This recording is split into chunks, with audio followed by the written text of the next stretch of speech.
My name is Emily. I'm a housewife. I married Jack, my husband, after we fell in love at our workplace. Our married life is going smoothly without any complaints, and we live happily every day. I've heard that many people struggle with relationships with their in-laws after marriage. Especially, sisters-in-law are often said to be troublesome, but Jack's sister, Lily, and I got along very well and often went shopping and traveling together. I have a sister too, but I often wished Lily was my real sister since I don't get along with my actual sister, Sarah. However, one year, something happened. Lily, who I was so close with, passed away due to illness. On the day I received the news of her passing, I was so sad that I couldn't eat, and my tears didn't stop until the funeral. Then, on the day of the funeral, I received a sudden call from Jack, who had already arrived at the funeral home. "What's wrong?" When I answered the phone, he said in a rough, almost angry voice, "Don't come to the funeral. Run to your parents' house. I'll explain later. Just get out of the house quickly."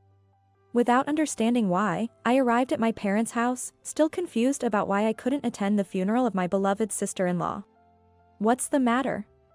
Today is supposed to be Lily's funeral. My parents were shocked to see me return home with a gloomy face. I told them what my husband had said. That explains it. Earlier, someone claiming to be Jack's relative called.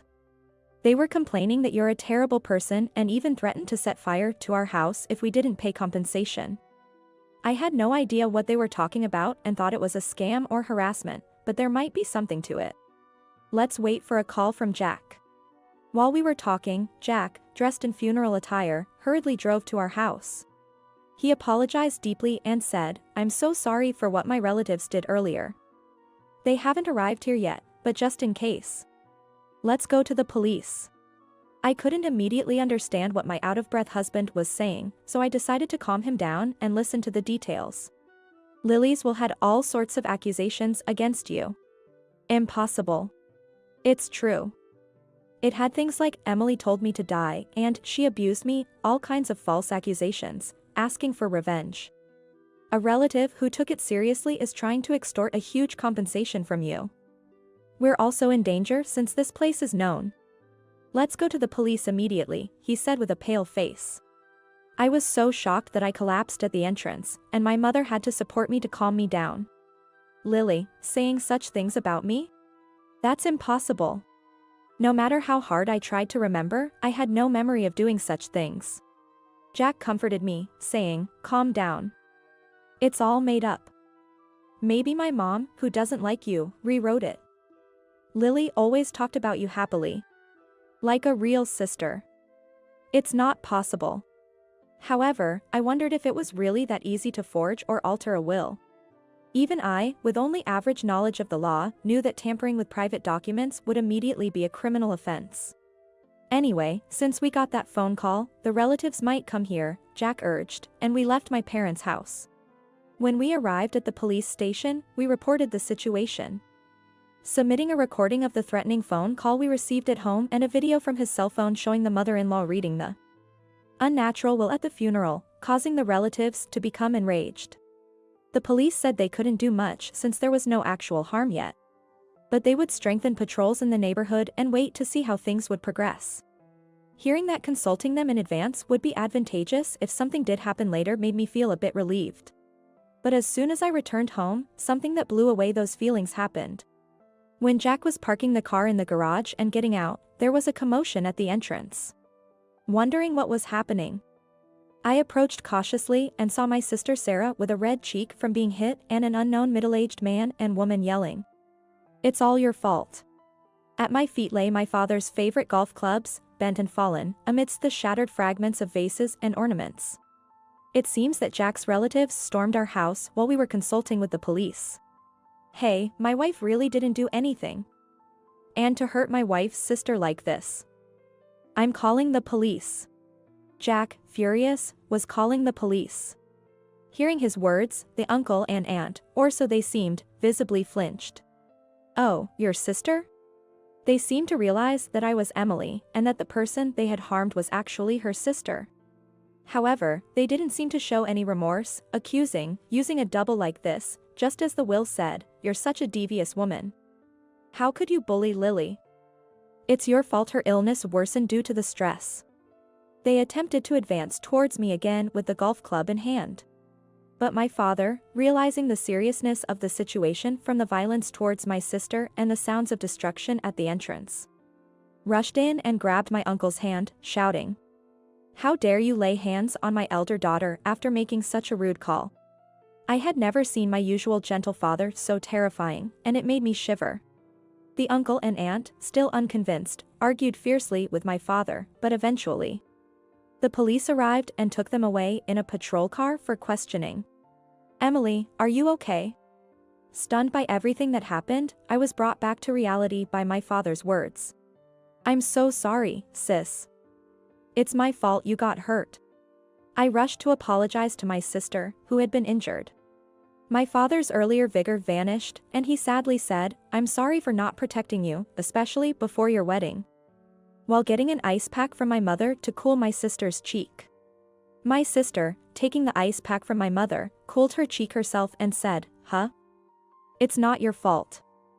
You might be plain and gloomy, but you were always serious and got along well with your deceased sister-in-law. This is assault, right? We can even get money from them. I've made a profit." My sister always had this nonchalant attitude. Despite being hit for something she didn't do, she seemed calm, not showing any anger or agitation. But this time, she might be pretending to be calm just for my sake, which I deeply appreciated. And seeing how she had been observing my life after marriage and believed in my innocence, I felt truly grateful. That's why I couldn't forgive the uncle and aunt who hurt her and had acted violently. That night, Jack said to me, "I'll go get some evidence. Stay here. Call me if anything happens," and left for his parents' house. I was anxious while he was away, but it turned out that the uncle and aunt's unreasonable violence had spread among Jack's family, and since then, no relatives came to our house. Later, we set up a meeting. My parents and sister, Jack and his parents, and several relatives including the uncle and aunt gathered at Jack's parents' house. The meeting took place in a somewhat spacious house.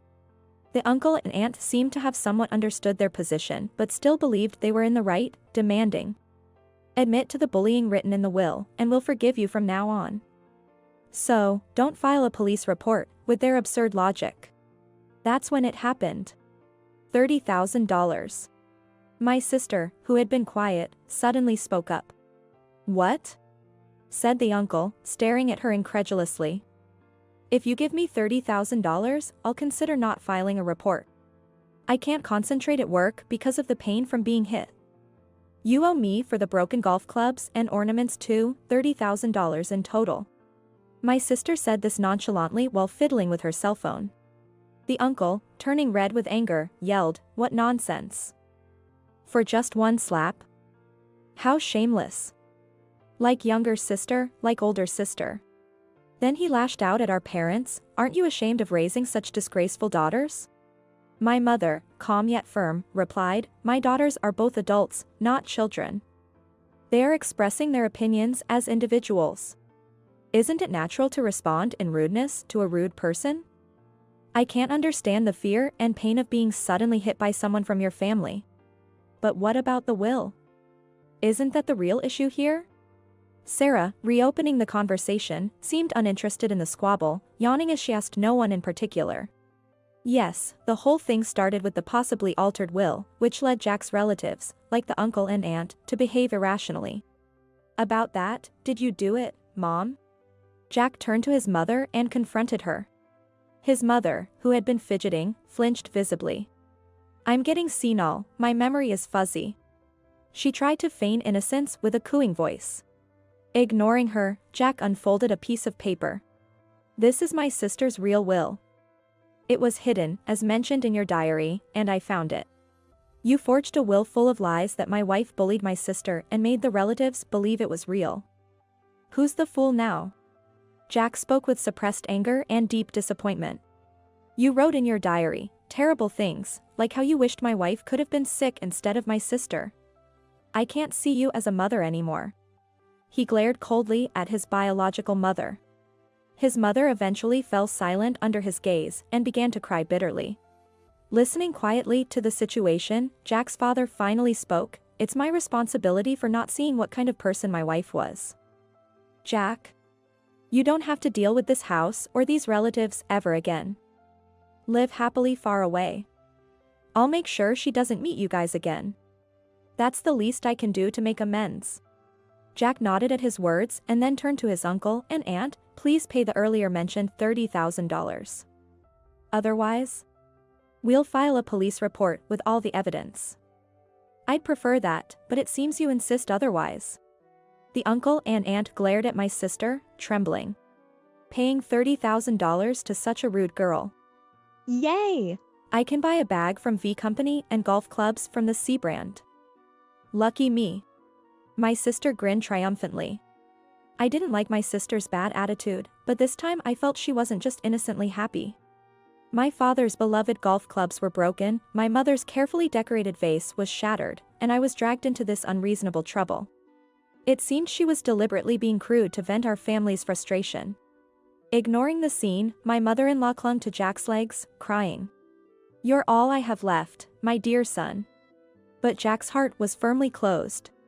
"So, you didn't care about my sister? The will was swapped with a fake, right?" No, listen to me. Enough already, how ugly can a person be?" Jack's father thundered at his wife, still trying to justify herself. "I'm done with this. Let's go. We'll talk about the money later. Goodbye." My sister stood up, looking down on my mother-in-law. She walked past Jack's bewildered relatives and headed confidently to the entrance. My parents followed her, and Jack, holding my hand, led me out of the house. At that moment, Jack said, "Even though she is like that, she used to be a normal mother. When I came home from school, she'd welcome me and my sister with snacks. It's a bit sad to leave this house for good," he said with a complex smile. A week later, my emotions had calmed a bit, and I asked Jack about the real will. "I was going to wait until you were happier," he said, unfolding the authentic document. "I love Emily very much. Despite my frequent hospitalizations due to my illness, I felt my mother's lack of interest in me compared to her attachment to my brother. Although I felt my father's care, Emily, being a woman of similar age, understood me the most. Emily was my mental support, allowing me to endure the pain. As my parents have enough wealth, I want all my inheritance to go to Emily and Jack. My mother would just squander it, which my father will understand. I hope it contributes to their happiness." I hugged the will and cried. "Just cry as much as you want today." Jack comforted me, holding me close. Since that day, I decided to live smiling, thinking of my sister-in-law. I will carefully save her inheritance and use it when the time comes. Afterward, my sister settled with Jack's uncle and aunt for $30,000. She immediately sent them a photo list of what she bought as compensation, along with a letter titled, "The $30,000 Thank You Note." It's so typical of her, but the pain from being seriously hit might not be completely healed by this. As a side note, after this incident, I've become a bit closer to my sister, and she's been inviting me out to eat more often, saying, "Let's go have dinner together." In Jack's family, his mother became mentally distressed and aged rapidly. Perhaps her paranoia intensified, as she mistook a stranger for me and lashed out, saying, "It's your fault that Jack left." This incident apparently led to police involvement. Although she received a suspended sentence considering her first offense and mental state, she's now widely known as a dangerous person. Jack's father, as promised, hasn't let her come near us and is taking care of her. Jack and I, having cut ties with his relatives, are now living peacefully. It was truly a terrifying experience to recall. I feel sorry for Jack's father, who was unaware of everything, but I cannot forgive his mother for trampling on her own daughter's feelings. I want to live a long, happy life with Jack, for the sake of my sister-in-law who prayed for our happiness.